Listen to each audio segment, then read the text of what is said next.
যোগ্যতা কর্মী নিবাসের একটা কর্মকর্তা, এটা 231 কোটি টাকা। এটা স্যার 2026 পর্যন্ত প্রস্তাবনায় আছে। Totally loss.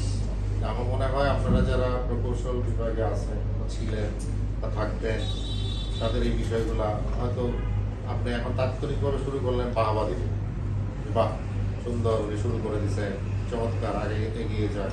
কিন্তু পরবর্তীতে এটা যদি কোনো কারণে বন্ধ হয়ে যায়, বাংলাদেশের ম্যাক্সিমাম ক্ষেত্রে দেখা যায় যে আমরা সাময়িক বাহবা নেওয়ার জন্য বা একটা সমর্থন নেওয়ার জন্য বা যে এটার যে ফেট বা কনসিকুয়েন্সটা কী হবে ওইটা চিন্তা না করে, অনেক সময় আবার কাউকে না কাউকে আমরা মানে কী বলবো যে নেগেটিভ ওয়েতে সাপোর্ট করার জন্য ঠিক আছে আপনাকে একটা কাজ দিলাম করেন, এগুলো না করে বাস্তবসম্মত এবং সরকার বোধহয় এখন বলছে যে বড় ধরনের কোনো প্রকল্প না নেওয়ার জন্য।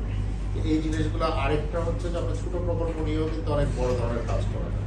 আমি বড় প্রজেক্ট নিলাম কিন্তু হাফ ডান, কিন্তু ছোটো প্রজেক্ট নিলাম ছোটোভাবে আমি রেজাল্ট পাই। এই যে যেমন জলাবদ্ধতার বিষয়গুলো আমি জানি না এবার কীরকম, আমরা কিন্তু আমি এবার জলাবদ্ধতা মহানগর জলাবদ্ধতা কমিটিরও সভাপতি, কয়েকটা মিটিং আমি করেছি। আপনাদের মূলত হচ্ছে সিটি কর্পোরেশন, সিডিএ, ওয়াসা, পানি উন্নয়ন যে বিভিন্ন ধরনের বিভিন্ন প্রজেক্ট আছে।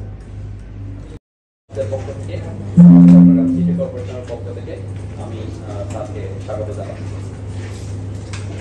স্যার আমরা আজকে যে পক্ষ সবাই এটা এভাবেই করতে যাচ্ছি স্যার।